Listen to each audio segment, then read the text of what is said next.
Okay, cool. Nikki, we're ready. We're ready to rock and roll.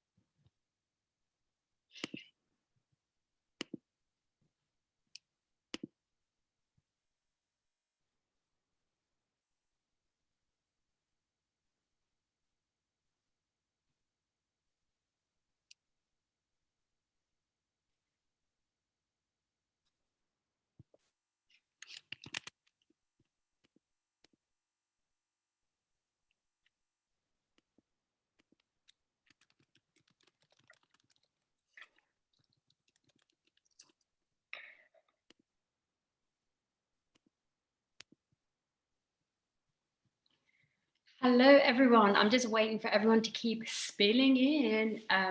It's so great to just see all of you, just like the numbers just going up on the webinar. It's always good when that moment happens and you're like, yeah, the people are here for the event and like ready for it. So I'm just gonna do a little bit of an intro, and firstly, just thank you all for like coming, and I just want to welcome you to this event, this house of ours, which is a conversation between Aliyah Hanisa and Olivia Twist. This is a collaboration event with Ort Gallery and the Front Room, and we're really happy to just like have the chance to collaborate on this event. I just wanted to give you like a little bit of intro to the work that happens at the Front Room. So we are part of Civic Square, which is a long-term neighbourhood project based in Ladywood, Birmingham, that will be co-produced, co-designed and grown by our local community. So this collaboration really brings and ties into how communities are developed, how communities find joy in Platonic spaces, and most importantly, a space where people feel that they can say this is their home, it's a place of sanctuary, and that really connects with the work that we do at the Front Room. The Front Room is a space for you to bring yourself and to bring your stories. So I'm really just like so excited to have Aliyah and Olivia and Ort here, Josie here, to kind of explore what that means throughout this conversation. So I'd like to pass over to Josie from Ort Gallery to just give us a little bit more context around this house of ours. And I'm Danny, by the way. I should have said that. Danny, also known as Az. Thank you. Hi, welcome everyone. I have not done a webinar before, so this is very odd, but I just trust there's someone there. So yeah, I'm Josie. I'm the artistic director of Ort Gallery. It's exciting to be collaborating with Civic Square on this event. So I've just jotted a few things down that I want to say. So we're actually coming up to 10 years of Ort. We started in 2011 with Ort Cafe. So in November, it'll be 10 years, which is, you know, amazing.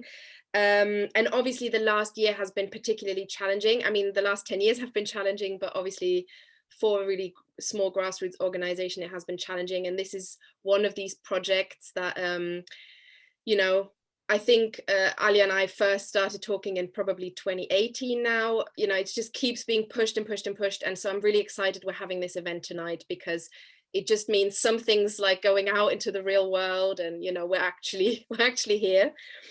So to introduce tonight's speakers, we've got, who should I start with? We've got Aliyah. I'm going alphabetically. I'm not going to say the bios that are on the website, because I feel like you can read them and you might have already read them, so it's all the same. So from my perspective of having worked with both of them, I think Aliyah's a very unique person in the art world. I think she's always challenging us and doing that from a really loving place. So I think that is very unique.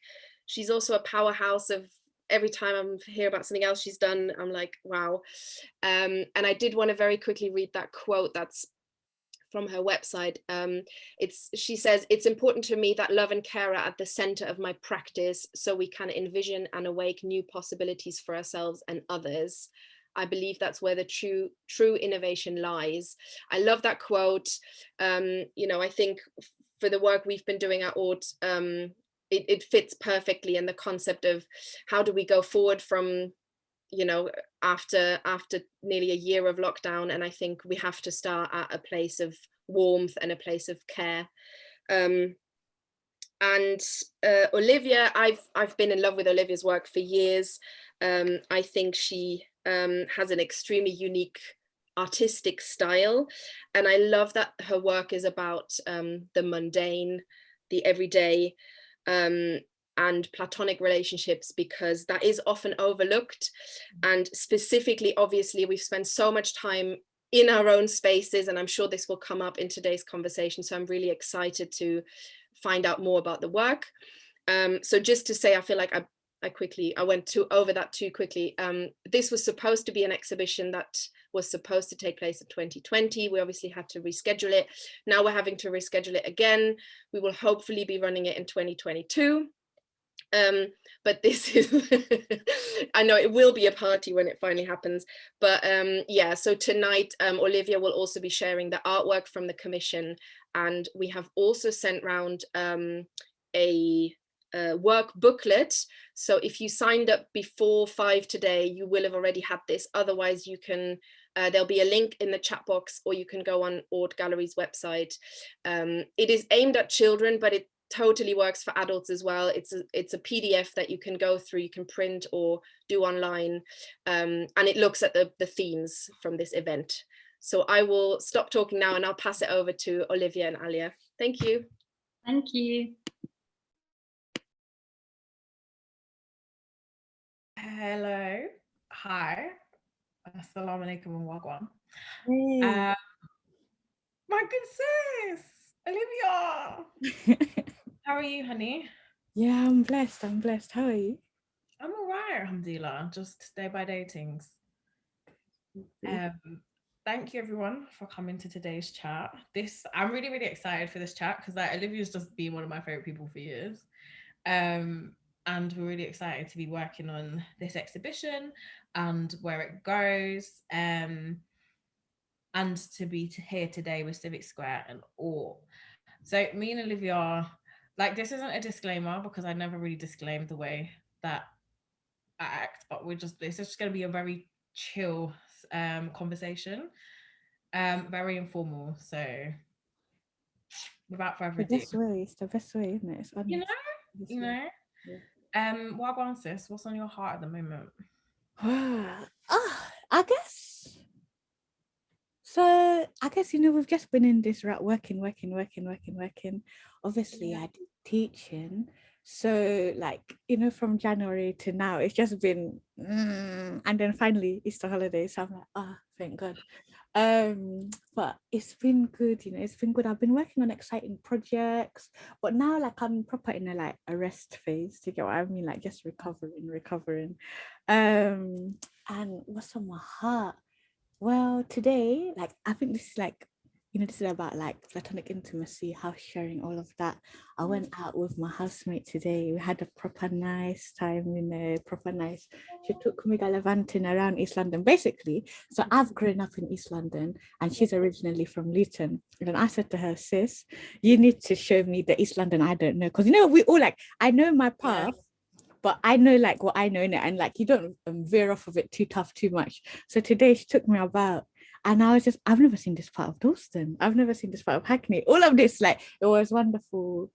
If I've already eaten breakfast, lunch, and dinner, it was powerful. I was just, she knows like that's my love language. What do you say?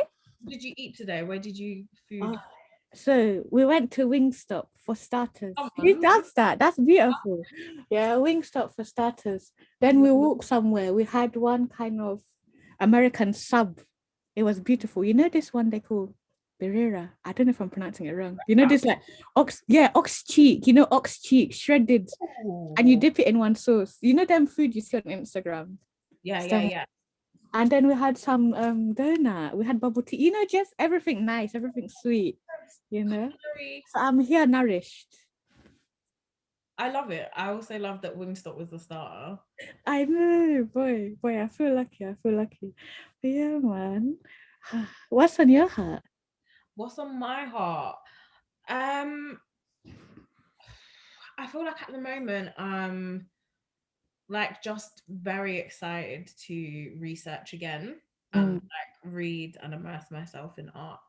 So like just being excited for June the 21st, but also the solitude the solitude of like still being at home, like introvert vibes. I love being at home. Like the pandemic has been a bit mad, but it's really meant that there's been a lot more like solitude and chilling and reading and just being present in my body than like when you're constantly flitting across.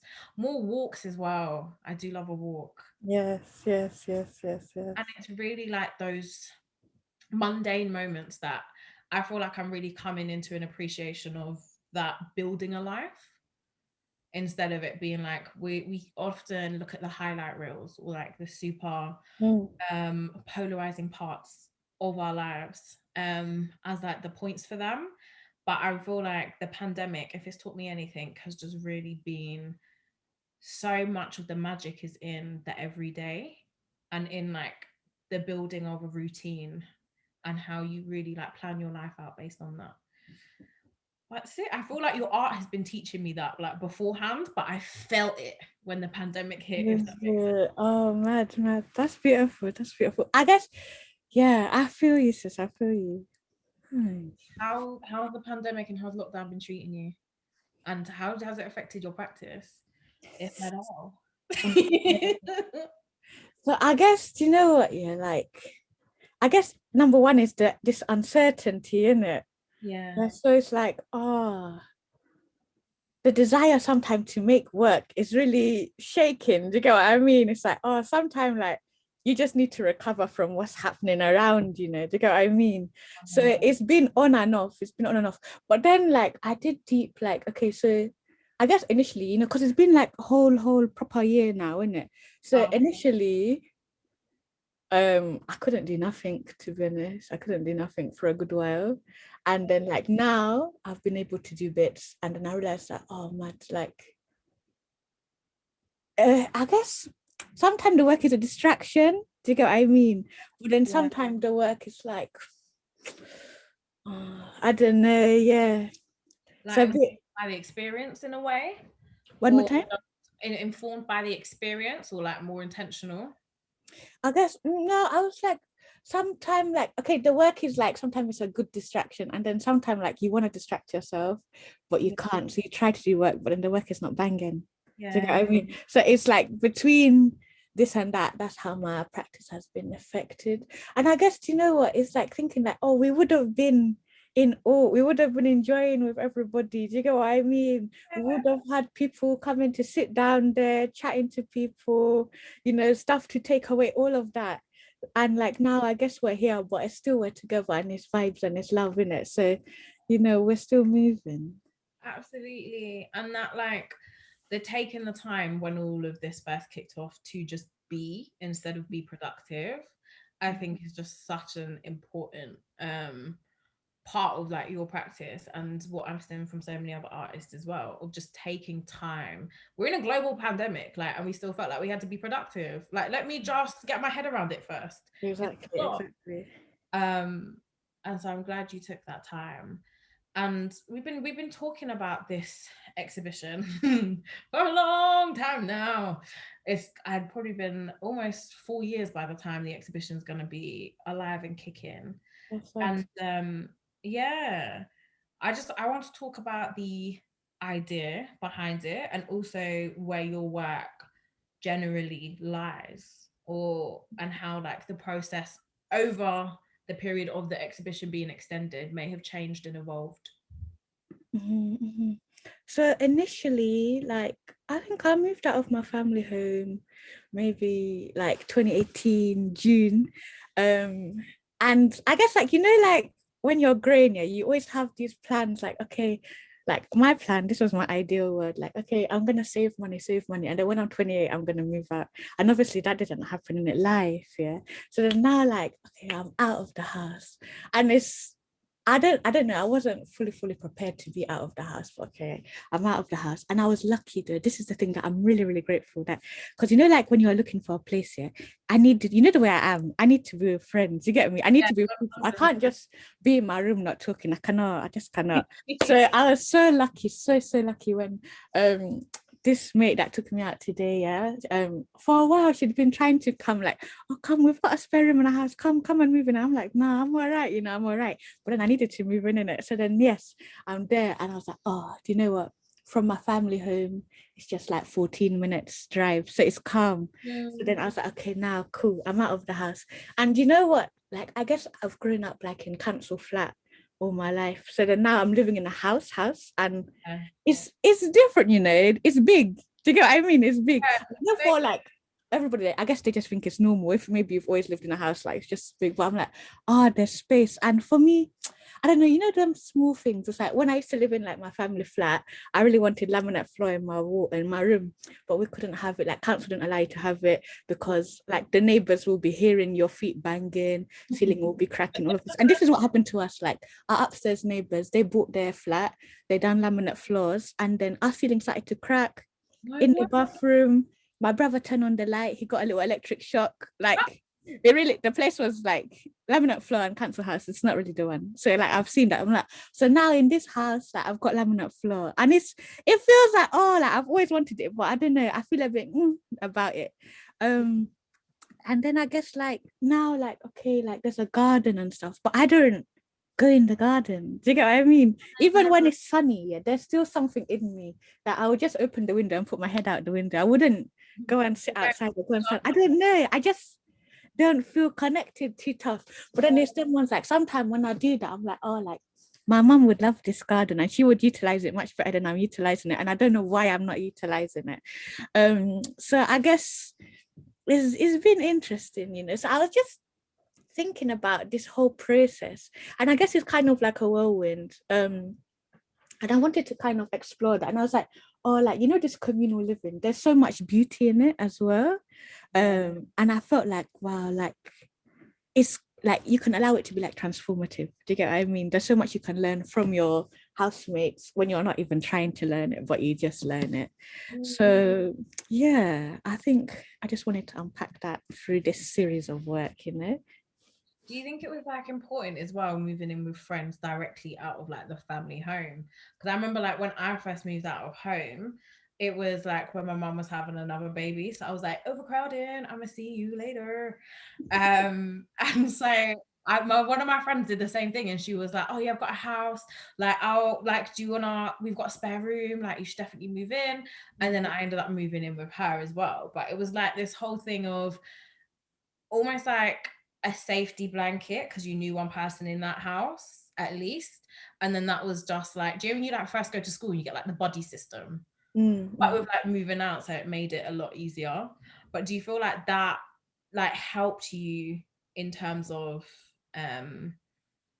adjusting with the big change of leaving your family home? Oh, definitely. Like I would say, like just sometimes like you want to come home, you sit on the sofa and you just, maybe you don't want to talk to someone, but sometimes you just need to sit in the same room with somebody. Absolutely. You get what I mean? Like, I think when you move in with your friends, you can do that, and then it does feel nourishing.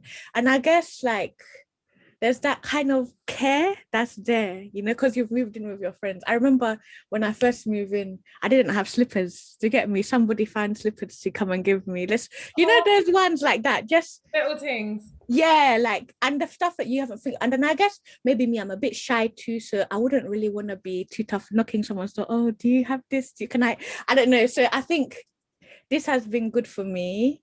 And if I did move maybe just in with like stranger or even by myself, but I don't know how I'll be, but I don't think I'll be wanting to do project about it. And so how has it influenced? What are the little things that like popped up that I like? What really excited me about this exhibition was just the familiarity of it. And like I feel like this a lot with like a lot of your work, like 315, for example, is one of my favorite pieces.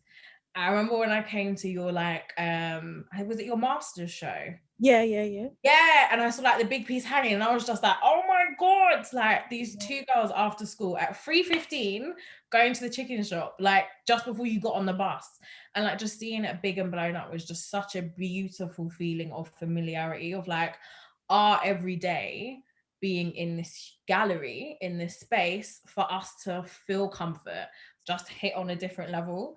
So I remember when we were first talking about house shares and moving out and some of the things that happen, and then trying to find pieces of platonic intimacy, and then also like where you might also butt heads with some of your housemates because you're socialized and raised so differently, and then you're just living together and expected to like gel.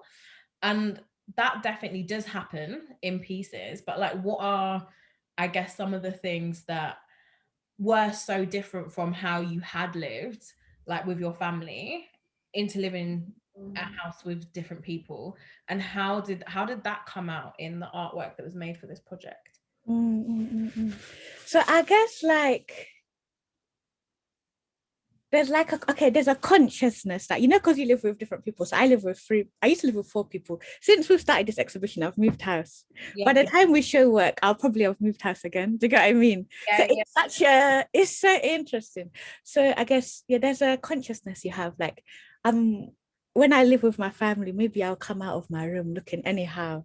You get me? Now, like at least like you have to maybe put lip balm. You get me? I just can't roll out my house. Just so there's just that kind of, I'm aware, like you just become quite aware of your presence. And also I guess like just small things like, okay, now remember I showed you that image earlier actually of the fridge, like there's, everybody has their own milk.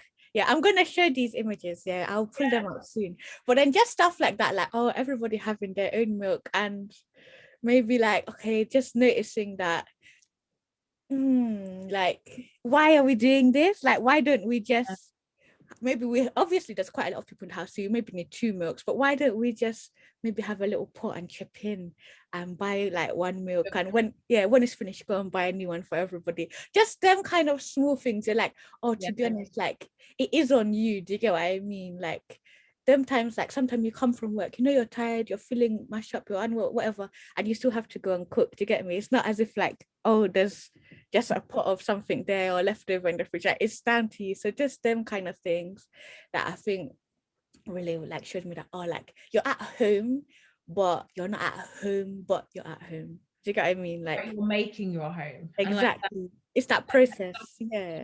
Instead of being raised in home, you're then given the conscious like choice to intentionally build out what you want. And like how you then interact with your friends or like the people that you live with, it's such an experience. Like I remember just like the first place I moved out and just being like, wow, so people are raised really differently and clean very differently. And I remember I had to like share a bathroom with this girl who had fake tan. Oh, okay. No. Finish that story because I feel like we know where it goes, but it's just been like it's a very interesting experience that I haven't necessarily seen documented. And like when we were first talking about how this exhibition was coming into fruition, you were very like we were very willing, but also like wanted the exhibition to be based on the positives of this, and looking more into platonic intimacy than the clashes. Exactly. How did you get to that? What was the purpose of like wanting that part of this experience to be shown? And particularly like when we talk about house shares, we're talking about Black house shares and the Black experience in house shares. And I know your work documents the moments of time within your life that you're currently experiencing, but why the focus on platonic intimacy within the pieces of work? And like, because you know, like with house shares, I think like, you know, when initially when you think about it, like, okay, when I think house share, I think of student halls. Do you get what I mean? Then you start thinking housemate from hell. It's so easy to go down that route. And I guess like obviously like we're not pretending that there are not like uncomfortable bits about it, but like, you know, like you know, the art and the love, like you don't want to be using your spirit to be coming and like hanging your dirty laundry or or cussing people, or you get like, this is not my cup of tea. Yeah. So as like I was saying that like you could allow like sharing a home with people who you didn't grow up with, who you don't really have too tough connection with sometimes, to be that kind of stage for development and, you know, just refining of your character as well. So I just wanted to celebrate that kind of thing. Yeah. Oh, and I don't necessarily, I feel like when it comes to platonic intimacy or culturally or within like Black British culture or like Black Caribbean culture, Black African culture, like within that there's a multiplicity of nuances. We don't necessarily talk about platonic intimacy like as much. I don't find there's almost like this familiar building of friends into our family because of like an immigration experience, and like we explore some of this through like having conversations with people of like the Windrush generation in this exhibition. But like, what do you think some of the reasons are as to why culturally we might not necessarily talk about the intimacy between friends? You know, like as society, we like place so much emphasis on like romantic connection in it, and I don't like it. Do you get what I mean? I don't know if it's because maybe me, like I grew up as an only child for like 12 years, and like I really wanted a sister. You get me? I really wanted a sister, and I guess like I had a cousin, but then her parents separated, so I didn't see her as often. But like, just my spirit was burning for a sister, and then now like, oh, thank God I have my brothers, isn't it? But there's like this 12-year gap, so it's quite a gap. So now, like with this platonic intimacy, I just find so much love in friendship. Do you get what I mean? 100%. And like that friendship, yeah, it's valid. Do you get what I mean? It's just as important as the romantic. It really like it feels you. Do you get what I mean? And then you're able to feel other people. And for me, like once, like in our friendship, if I brought you to see my mom and it's sealed. Do you get me? We're cousins now. It's done. Yeah. So I think I wanted to focus on that and just celebrate that. Do you get what I mean? It's just such a like to build that deep friendship where you can now have the platonic intimacy is such a privilege. It's not commonplace. Do you get what I mean? And it's sad that maybe not everybody get to experience that, but if you do get to experience it, I think you have to cherish that and deep it. So that's what I'm to do. It's magic. It's literally like it comes from such an intentional place. The same way that we would often see a romantic relationship being cultivated and like constantly being told you have to nurture it. I feel like there's a complacency with our friendships to do that, to try and understand and like get closer to each other. And this is it's a beautiful like sisterhood or brotherhood or twinship or like that is built when you intentionally put the time and care into it. And that's I was saying that I don't know, I also went to an all-girls school, so I feel like I feel like that kind of thing, like it's just shown me that wow, these are the connections you can have with women, you know, and it's powerful. So I value that. Exactly. And especially like in a society that pits us against each other so often, like that's just never really been my experience with women, to be very honest. Or like with femme people, it hasn't. And I'm very, very grateful because I also do know that that's not always like the main story. But I would love to see some of the work, and I feel like people in this webinar would also love to see some of the work. And if you could like chat us through some of those beautiful, magical moments of like sisterhood and like platonic intimacy. Oh yes. It has been. So let me 1 second. So like these are some of the work in progress. Just share screen. Yeah, you see that, yeah? Yeah, this is like, I'll go back to the fridge real quick. Oh yeah, this is what we were talking about. Let me scroll. So can you see like we've got this Morrison's brand almond and unsweetened milk, Alpro almond, this good hemp barista, that was me. It seemed a bit like I'm bougie, but I'm not. It was sales. And then bougie. and then Afro almond, like do you get what I mean? Like we got bare almond milk, We just need one. Nobody eats cereal every day. Do you get what I mean? But then is that kind of like, we share like stuff like ketchup. Nobody can buy their own ketchup and like say, oh, this is my ketchup, don't touch it. Do you get what I mean? Like certain stuff, like I get it. Because then, you know, people use milk in different ways. Imagine somebody's now wanting to have porridge and you just need a little cup of tea and you can't even get a drop of milk. I get it. But, you know, I think as a house, yeah, this was like, okay, like last summer, yeah. Now as a house, we are a bit more like mesh. Do you get what I mean? We've now got like communal rice, we've got communal pasta, so we're building towards it. But it's been that building, that intentional, like getting closer, having those conversations of let's shop together. Like honestly, effort.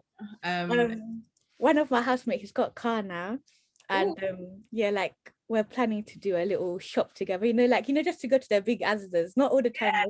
Let's go to the big Asda, and you know, just like that, for me, that will really feel like, wow, I'm at home, you know. You remember them family shops that you would do maybe Saturday with your mum and that big shops like that, and put it in the boot instead of carrying it along to the bus. Yeah. So that will bring me there. But yeah, this is just like small observations. And I think for me, like with the way I work, like I sometimes, like, you know, you do stuff like just like muscle memory, like robotic, like you don't even think about it. Like I just started just to like deep stuff and meditate on stuff, and I'm like, oh, this is actually something. Do you know what I mean? Let me give it honor. Let me document it. So for me, like I just take a little snap on my mobile, and then I like spend some time thinking about that. You know, when you just look through pictures before you sleep at bedtime, this kind of one, this is when I'm like, okay, yeah, this is important to me and stuff like that. And to show, and I think it's so like beautiful and important because you draw our attention to like the everyday things that we would completely just bypass by making them up, by letting us look at 3 almond milks. Like a resolution is then made afterwards from like recognizing our behaviors that we do unconsciously because it's been made into art. It's sis, you know, I love your work. When we were moving house, so we moved house in September, and we spoke about this image in the house. Like we're like, guys, why do we do this? You know, when he just highlights, like I don't think anybody really realized we do it. And then that's when we decided, like, okay, like in the next house, we're gonna be more unified. That's why we've got the pasta and the rice now. Like, so yeah, I feel you what you're saying, that intentional iteration, you know. And can we see like my favorite painting, the washing up? Like, oh boy, okay. So we've got this one. Oh, this is a story. Yeah. So so as I was saying, there's 5 of us in the house. One of our housemates, he moved out, like, I don't know, to live with in a warehouse, you know, just, you know, to experience the life or something. So then he started to lodge his room out, and then there was this guy, and he was from Lancashire, and he came, and he was much younger than all of us. Like he was a uni student.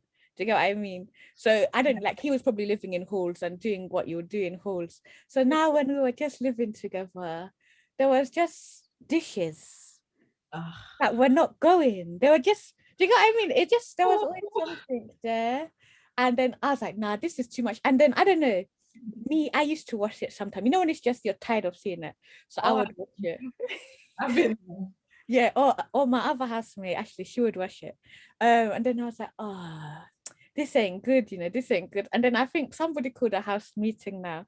And then they said, okay, let's divide this countertop up with, you know, them like duct tape, them yellow duct tapes. So this is embarrassing. Do you get what I mean? This is embarrassing because we're nearly 30, but it done the job. Do you get what I mean? It done the job. I remember when I came to your house for dinner, and I was just like, why is there sellotape on the side next to the thing? And you were explaining like, this is their side because you have to shame people sometimes. Yeah. Washing up. Yeah. Just when you then made it into a piece of art, I was like, this is my favorite thing ever, because I don't think there's been a piece of art that has ever summed up my living with other people experience than this. But you know this thing, yeah, like sometimes it could make you mad though, like, because basically this was my one, the clean one was my one, Yours was the clean side. and I used to share with someone in it, so it was actually two of us, we shared this clean one, and just everyone else was one each.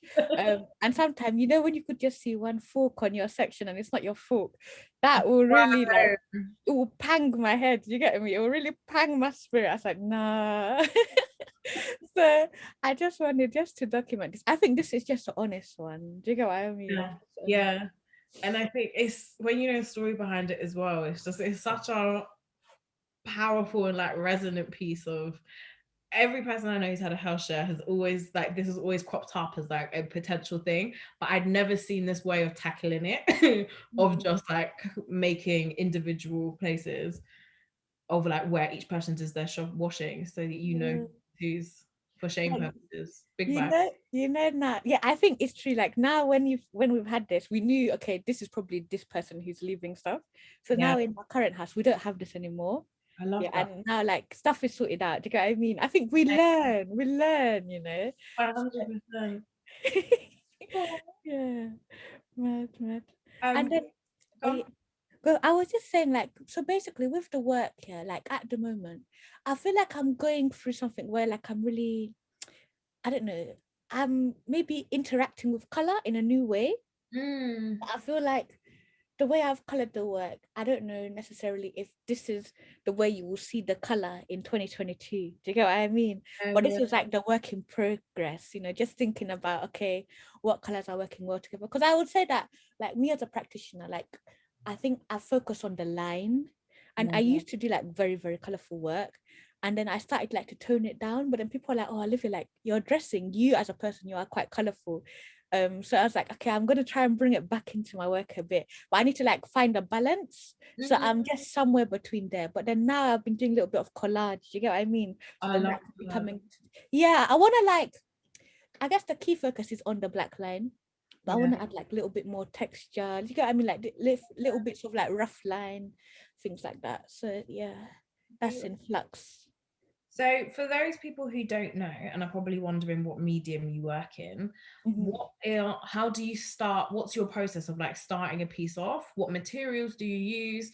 And then how do you put color into it before, during, or after?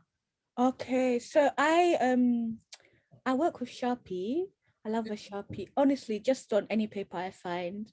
I work primarily, I like lined paper. You know, sometimes when the paper is just white, it makes me feel a bit overwhelmed, like it's a bit stark. So I work on any kind of paper, found materials, sometimes the back of paper, and I just scan it in, put in Photoshop, remove the background, and then I just like make the black a little bit blacker. Then I drop in like other layers of digital color or maybe collaged bits, you know. So that's my process. I like, you know, just everyday materials. Like I don't want, because you know, like sometimes like art and design, all of this stuff, it's expensive, you know. Sometimes the paint people are using, the paper people are using, it's not cheap. So I just want something easy every day. Imagine like sometimes imagine you stay at a friend's house, maybe you forget your material. Everybody has a little felt tip somewhere. Do you get what I mean? So like just making that complex mark with simple material, I think that's it for me. I think that's so beautiful. And like, what would you say is like one of the most important like philosophies or things that's like central to your practice alongside using the everyday materials, and how do you like see that crop up? I think for me it's like the people who are in the work, I need to share the work with them first. Do you get what I mean? I need it to kind of be like a process where we talk about it together. Do you get what I mean? So like all of the works that I've got someone in it, like I've showed them like the work in progress. What do you think of this? What about color? What are you like? We have that chat. I did some drawing last night with my housemate, and I was showing her, and like we're talking about colors, we speak just about like composition, and like sometimes when like people know that in the house it's me that will just be snapping pictures of random stuff just to document it, you know. And we've got this thing in our house where like, okay, we'll have a celebration, innit? We'll have a celebration. So like Christmas, birthdays, all of that, whatever. So in our house, it's a bit embarrassing. We took down our Christmas tree in February, but at the moment we still have tinsel up. Do you get what I mean? From Christmas. You know, like, does the joy have to stop? Does the joy have to stop? It does not. And like, especially as quote unquote big people now, I Yeah. don't know how we got here, but like as big people, it sort of just feels like why like we have a choice whether to stop it or like how we cultivate it. It doesn't just have to be how it was like when we were growing up. Just Yeah. But you know what? Not gonna lie, yeah. My housemates, like, they're like, Olivia, let's take it down. I'm like, guys, it's fine, you know, it's fine.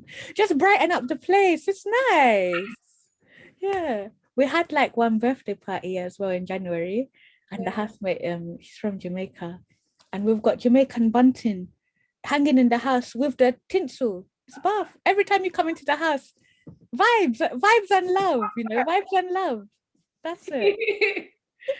And it's like it feels very like grounding and centering when you're like decorating your own space as well. Like, as an illustrator and an artist, what has the experience of like curating your house or like your room been like? It's an interesting one. I guess, like, so in the house I have the box room, because I guess like I'm the person that has been living outside of the family home for the shortest amount of time, so I've accumulated the least amount of stuff. Like, people be having chairs and stuff. I just have a little locker and a bed and a table, like side table, that's my own stuff. So I guess with curating the space here, like, when I was in my family's house, I started to deep that I want to be on, you know, this kind of what you've got, white walls. Now I've got this white walls. I wanted to be on this minimalism, yeah. When I was in my family's house, I had like green, like I was, you know, the way I am. I was just about with my colors. Yeah.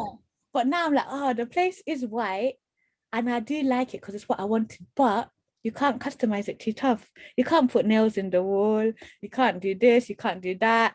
So it's, you know, strips are like dusty. I don't care what anyone says. Like, they're so dusty. I want they drop down as well. They drop down because so quick. Yeah. Some of my coats, they dropped down like 2 days ago in the night, and I was like, oh. But so how have I gone about that? I guess, like, the small bits of furniture I can buy that so I've got this like yellow locker, yeah, like metal yellow, like just mustard buff. It's shouting, it's shining for me. This little bedside table, like a nice green. I'm just doing my color popping. I'm making the room bright. Yeah, I put some of my own artworks on the wall. Do you get what I mean? Like, they don't have to just be in the folder under the bed, or that I put them on the wall. I think also, like, you know, like I guess I like clothes. So, like, you know, the coats. I've kind of decorated my room with the coats a bit too. Do you get what I mean? Just stuff that you've collected, stuff that is yours, stuff that you really love, that's got personal connection. Just having it visible. Do you get what I mean? Making it feel at home. Oh, do you know them ones that I know that you probably have it too? You know, like I feel like every Caribbean person has it. You know, that scroll, that velvety scroll with your island on it, and it says, oh, so I have my St. Lucia one there. I've got a little let me bring it. Huh? I need, go grab it. Like, let me bring it. Let me put my camera off. I'm coming. All right, go on. Cool. I feel like I saw a picture of my mum at her wedding the other day. Yeah. She got married in my grandma's house. Wow.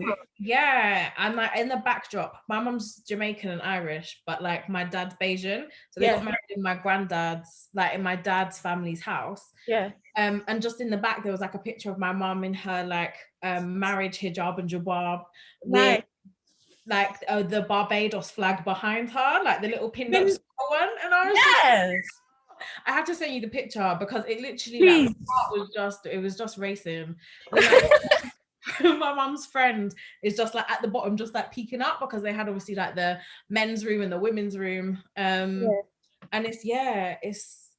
it just made me feel like, oh my God. And I know we spoke about this before, but like our grandparents' houses being like the first galleries we've been in, and like how much we wanted this exhibition to like mirror some of that and talk about like their experiences of house sharing as well. That's sick, sis. That's sick. So I got this one. Like, my dad is from Ghana, isn't it? So this is not just the bits of home. Do you get me? Just like the bits that ground you. This one is essential. I see it like as soon as I wake up. this is something I'll see. And then I've got, you know, this is the scroll we're talking about. Yes. So everybody has one of these. Yeah. Absolutely. Yeah. So my mom's from St. Lucia, so I've got that. And yeah, just that make me feel so. Do you know what? Actually, when I first moved out, I didn't take like my family photo album with me, and I felt quite sick in the house without it. Do you get me? I didn't feel like I'm at home, because that album is not there, you know. But obviously, I have to leave it in the family house. Like, it's not only me that wants to enjoy it. But yeah. So I guess new bits that make you feel grounded and settled. Yeah. That's what I'm trying to do. Talk to me about the importance of like though like our family spaces and the way that that had grounded us, and like how you wanted to bring that into the exhibition through like the works that you're making at the moment, and what connection that had to you like moving out. I guess, yeah, so that kind of, well, I want like the exhibition when we have it, I want it to feel like that kind of sitting room. I want everyone to feel relaxed in the space, in the gallery. I don't want it to be like stark white walls. You know, sometimes when you go to gallery with your mates, yeah, especially when you're a bit younger and you feel like you have to whisper, you get me, you have to come on a modest, you know, you can't take up space. So I think I want it to feel like, you know, when you're stepping into your grand's house, it's all love, you get me, you can just sit on the floor, come and be free, it's fine. So I think that's something that I was quite conscious of, and I wanted to bring into the exhibition. And I guess like sometimes, you know, like the scenes, like this small, like this small bathroom, my family's bathroom, or, you know, just like narrow cancel flat kitchen. This kitchen, only 3 people can stand there, but no one can walk. Literally just 3 of you can stand, you can't turn, or you're in each other's face. Just these small bits, I just wanted to start documenting, you know, them ones when it's like the shock of the familiar. That's what I'm trying to bring about, you know, like esoteric work, bringing it out, and it's just in spaces you didn't expect to see it. That's what I'm trying to do. I remember when you showed me this like photo as well. This is your little brother, Yeah, making dumplings. no, what I think it was like Victoria Sponge. Oh, vibes. That I was actually talking about like that today with my friend. The Victoria sponge that we made for my mum's friend's wedding, because my mum's friend got married at our house when we were little, and I think I was like 7 or whatever. But like we made this Victoria sponge and put like sprinkles and icing on top. Yeah, literally as you just said, the shock of the familiar. That's a bit mad. But I remember like just seeing this image and just automatically like seeing my mum or like my brothers cooking in that space, and it just like taking you back. And I know you also did like some drawings with your mum, and you Yeah, talk to us about these. okay, so this image is actually inspired by another image I drew for, so you know, like we're Caribbean, and you know, Good Friday, we do the saltfish fritters. So I have a picture in my grand's house, like pre-corona, of her and my auntie with plastic bag on the head. You know, yeah, like so I have like everybody, like, so for us with the Good Friday and saltfish fritters, everybody has to come and do a round. Do you get what I mean? Like not only one person can be in there frying. So literally maybe 5 people would spend their time, you know, fry, turn and drop it. So like I just had that picture of those women from behind. And then now I was like, oh, my mom, like when I go when I used to work in H&M and stuff in the weekends, when I was like doing my masters and my BA, so for 6 years I worked in H&M. Then when I come home from my weekend shift, like closing, I'll maybe get home like 11, and my mum will always be in the kitchen doing the same thing, like, and I always, as soon as I step in the house, I see her here, like standing this position. So I feel like, okay, that's something that I wanted to document. So now, like when I go to the house too, obviously because I don't live there anymore, she's always trying to dish me food as if I'm a guest, as if I'm somebody that is not there. But I'm like, I can do it myself. It's like, no, let me do it for you. Yeah, you know that feeling. So I just wanted to document that, but then also like this love of cooking, yeah, like, and I'm someone that I feel like I enjoy cooking for people more than I enjoy cooking for myself. I don't know if I like to do host or feed. I don't know. There's something that is in that my mum does. Like when we have when we have guests, my mum wants to bring everyone. She want to do bits, and I feel like now I've got that from her. And like in my own house now, when I be having guests, I want to be doing bits as well. Do you get what I mean? So it's interesting the bits that stick with you. Do you get what I mean? Like, it's not one of the things that you thought you would select and be like, okay, yeah, this is what I'm going to continue, but it's just continued in me. So I just wanted to have this like kind of comparison, you know, between, and then my dad, he's a chef in it, so they've got this new extractor. They've got one oven with 5 hobs. Like, they're really enjoying with the foods there, in it. And our oven doesn't bang too much, but you know, the food bangs, so it's all right. Do you get what I mean? Just wanted to look at that.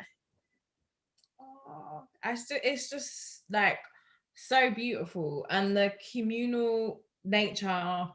I think so many of the images in it are centered around food, even if it's just like subliminally or not. Like the oat milk in the fridge, like so many of our moments of platonic intimacy are centered around food.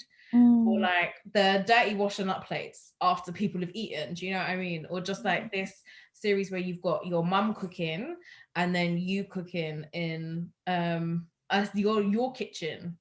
It's food really does have that transformative resonance, especially when it comes to like our communities being in this country, because this is like big Babylon, isn't it? So I remember when we started talking about like our grandparents' experiences and like house shares and stuff, and how like had your grandparents like have been in a house share as well? Yeah, definitely. They used to live in a 4-bed house with 3 other couples. My gran, like, so you know, just some of the stuff that she told me, I was like, wow. So she used to have my granddad, they had a king size mattress and a double bed frame. And the mattress, they used to like push it like against the wall, and they pulled their bed a bit further out because like this is what the landlord gave them at the time. Do you know what I mean? Just different style of living. And it's, I guess, like, you know, when you've just arrived in the country and you're trying to make it work. One of them once, I was like, my gran, like, she really, like, when I first moved into house, she was giving me a lot of advice, you know, like, oh, do this, do that, look out for this, look out for that. But then there's also this thing there, like, my gran's like, oh, do you have lock on your bedroom door, key on your door? And I was like, no, I don't, you know. But obviously I know that she's going to be upset if I don't, so I told her, yeah, I've got it. But I think probably she, like, when she was in the house, that was essential, because that was proper like different times, isn't it? But yeah, so from that, just thought, oh, this is a really, I didn't know this is something that could connect me and her. Do you get what I mean? Yeah. The house sharing, I had a similar experience when like talking to my aunt about it, because she came over from Barbados, I think 1960, and she was 7 years old at the time. And she came after like my grandfather had come here for a year, and then he sent for my aunt and my grandma. And then I sat down and I spoke to her about her like house sharing experience, and how she was like, when they first got here, it was because a friend had said, come and stay at this place, which is like very similar to how we both got into house shares, or like having a friend to be like, oh, this is a safe space for like Caribbeans or like Asians to come and live.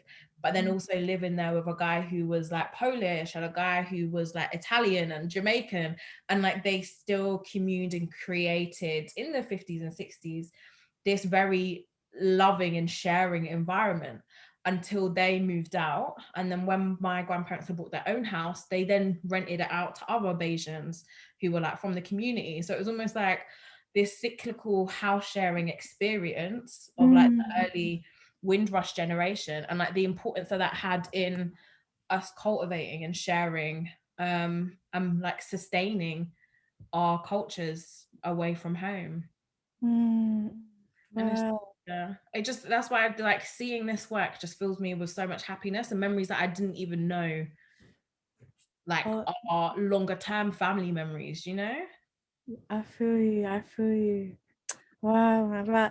Do you know, like, it's such a, I don't know, because it's even making me think, like, so when I was younger, my mom used to rent out a room in our house too, and I'm just thinking of those wonderful people that we also used to live with. So we used to live with this lady called Petra, and she was from Slovenia. And it's like, oh, so this house shit, I've grown living with people. Then we also used to have like one lady called Angela, she was from Jamaica. And when they moved out, I was crying because I was a small girl, and I was crying. I was like, wow, like it really like becomes family. Do you get what I mean? And I know that when like me and my housemates, we do like depart, go our own ways and whatever, it is gonna be emotional. Do you get what I mean? It's not just like, oh, you're splitting rent with people. It's like, oh, you're actually, especially in pandemic, do you get what I mean? Like we've really been there for each other, you know, like you pick up each other's mental health. Honestly. 100%. And so Yeah. like, how would you say the pandemic has affected like not only your artistic practice, but so the platonic intimacy within like the home space? I guess like, so initially, like when we hear about Corona, you're like, obviously, because we're all like adults, everyone's living their life the way they want to live their life. And you're like, oh, like, is it that I should do a little bit of social distance from my housemates because everyone's everywhere doing whatever? But then it's like, oh, like, I guess we're a bubble and all of this. Like, do you know, like, it's just so weird. Yeah. So initially it was a bit, I was a bit tense, to be honest. I was like, maybe I should stay in my room a bit, but it's like, how long can that last? Because you can't just be in your bedroom like getting bored looking at the computer. So now I guess there's so much like flux with it, isn't it? Like sometimes you're just feeling a bit low and then you'll just now be on an Uber Eats thing, and like I think people know, like you don't have to speak in the house to let people know you're not feeling good, you know. Imagine like if you don't see me in the sitting room the whole day and the one time I come out my room is just to collect food from Uber Eats, you know that Olivia's mental health today is not the one. Do you get what I mean? And I think that's everybody's code. Like if I see someone getting their food like that, I'm like, okay, I know, I feel you, you know.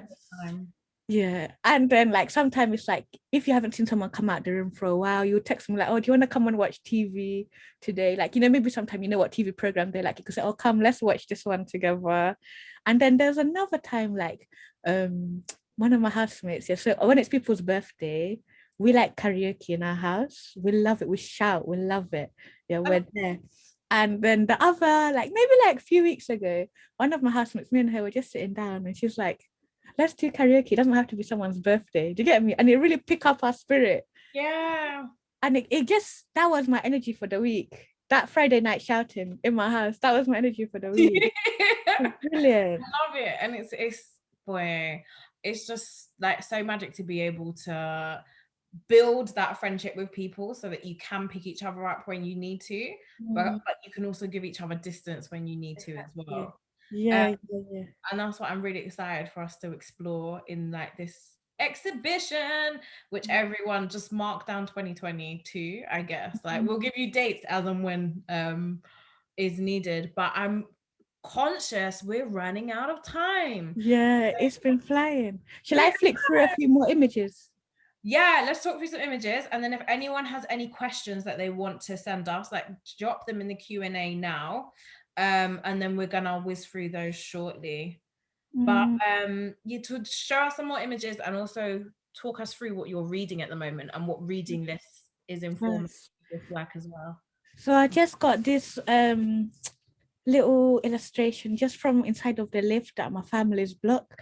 I feel like, so like home is like many places for me now, I guess, with this being like communal living. Like there's also like, you know, when it's that kind of Christmas time or whatever, like I'm still going back home. If there's anything, I'm going back to my family's house too. So I think I just wanted to like pay attention to that a little bit through the visuals. Got this one as well. So this is one of my favorite like ones ever. I feel like we put this up in the first exhibition we ever did at Wolverhampton Art Gallery, but then we just popped up real quick, and like I just remember this and being like, oh my god, there are no ball games, and it also being in Bengali underneath. Yes. Tower Hamlets, we have a large like Bangladeshi population, and I love it. And like obviously this no ball game sign, no matter how many languages you put it in, we're all gonna ignore it still. Do you get what I mean? Kids have to play. So if there's nowhere else for them to play, what should they do? Should they just stay in the house? So yeah, I just had to put that in there, you know. Kirby growing up. One more time. Did you call it Kirby, where you like used to throw the ball on the curb and you had to like catch it and throw it to the other curb? Is that not from Birmingham? Is that a Birmingham thing? I've never heard of that in my life. I used to play it when I lived in Reading. Man. Okay. People let me know. I don't know. We used to call it Kirby. Yeah, let us know in the chat, guys. If you know Kirby, come and tell us Kirby, isn't it? I don't know. We were just like knocked down ginger, just chilling about with the ball, like just loitering, I guess, but in a cute way.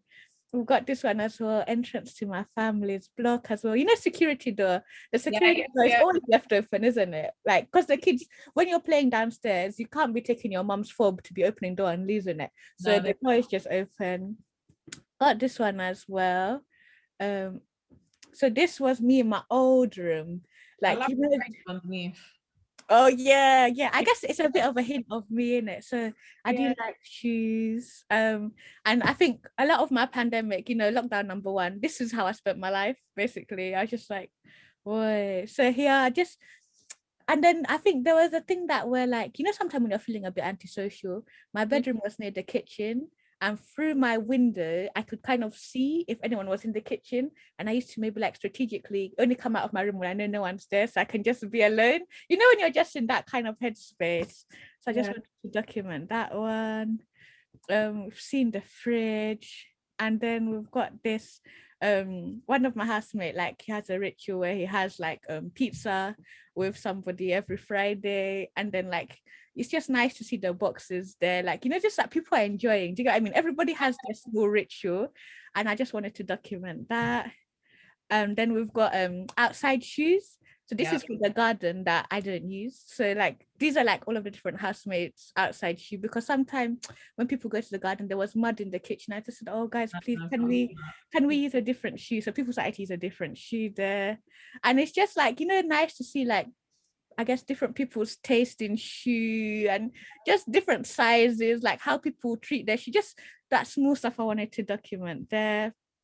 In our newer house, basically, our landlord, he doesn't remove some unwanted furniture from our house, which is really annoying. So in our sitting room, we've got this bed base that we don't love, but we've covered it and we try and make it cute. These are like some balloons just for decoration, you know.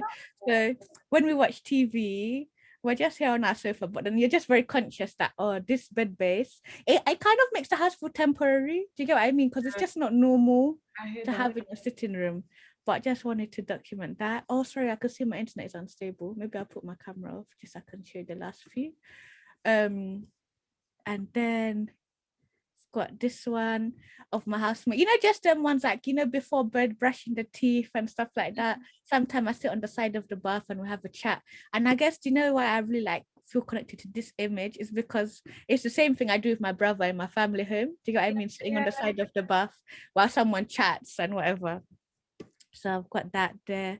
And then I was telling you guys that I love to do hosting, innit? So this one time I invited the girls for lasagna. Lasagna is like my dish. Like that's my if I want to like treat you and I tell you I'm going to cook for you, I'm going to make lasagna. So I made that. We had a good time, you know.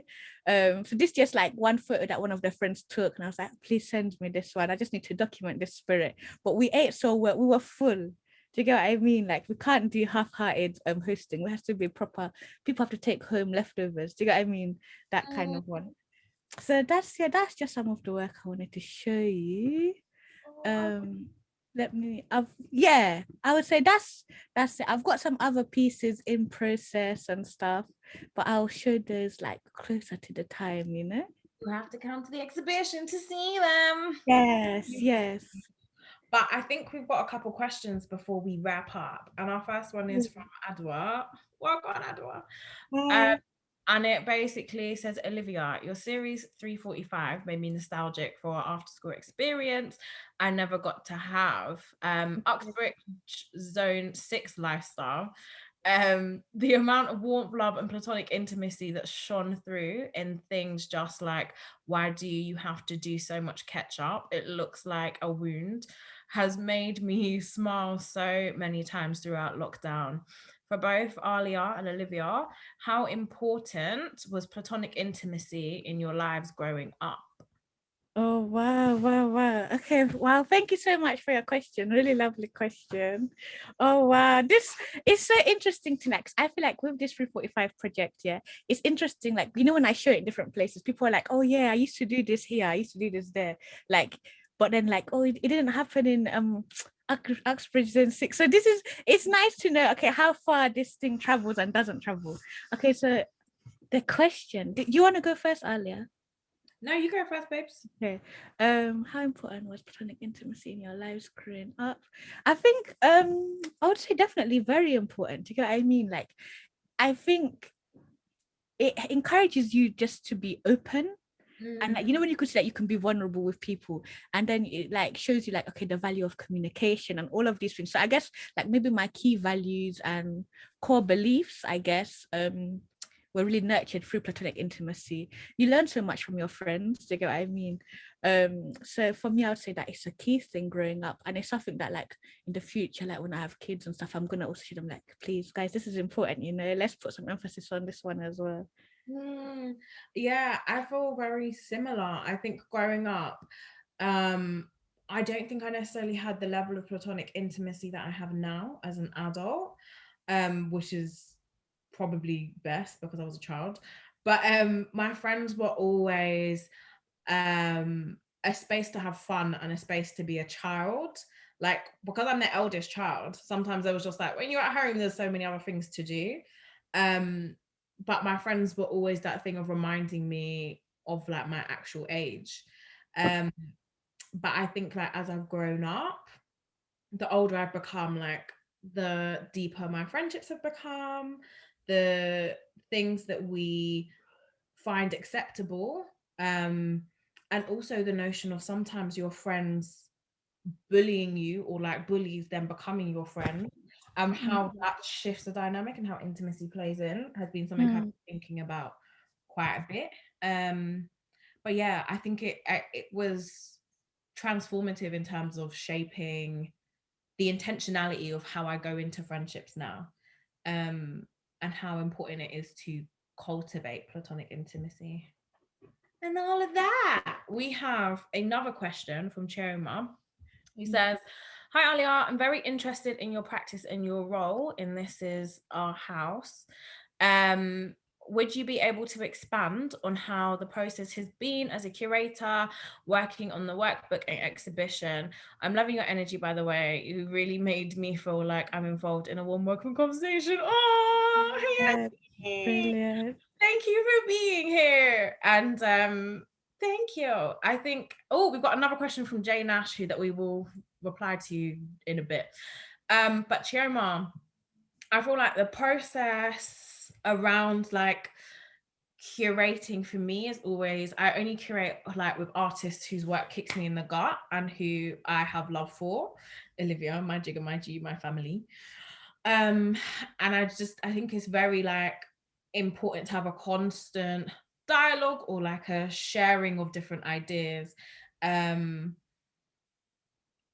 around what the artist is. I feel like as a curator, my work is just to care for and to see how we find ways of drawing out the experience of the artist and like the things that are so beautiful, not just about the artist's practice, but about them as a person, and making other people like feel that in the gallery space or the inside space. And like Olivia is like one of the warmest people I know, and like the most loving and like friendly people. So I just feel like it's always good vibes that comes through in the work.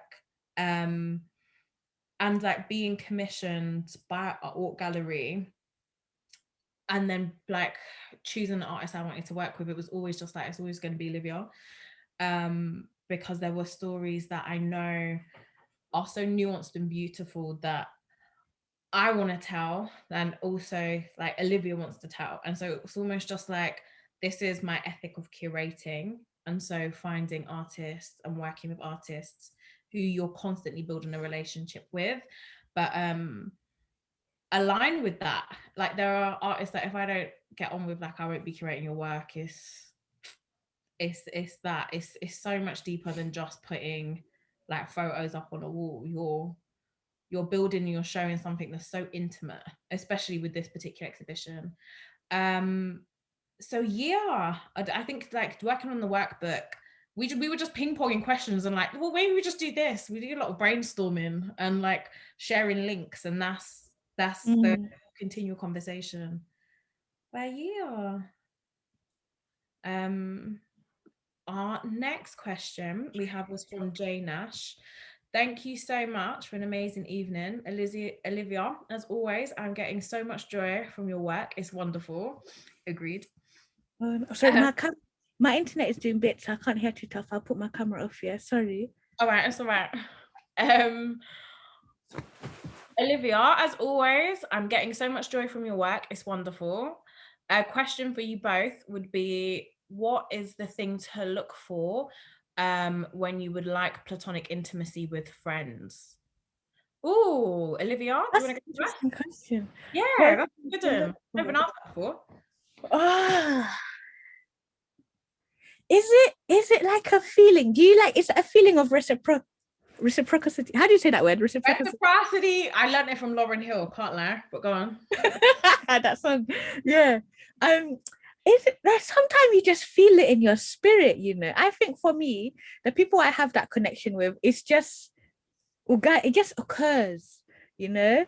I think it's also like that kind of, both of you are intentional with each other. You make time to get to know each other properly, to dig deeper. And I guess for me, it's like a no pressure kind of thing. Do you get what I mean? Like, I don't feel like there's a rush. Do you get me? Like, I don't see friendship as if it's speed dating. There's time for everything to grow. And I think that's something I look for, like people that are willing to give it time as well. Yeah. So that reciprocity, however you say that word, and yeah, just that intentional slow pace, you know, like being in for the ride. Do you get me? When you see that in a friendship, I think then you go for it. This whole life thing. No, I 100% agree. I feel like what I look for when building bonds of platonic intimacy sounds like so much bigger than it actually is like 100% reciprocity, but also honesty.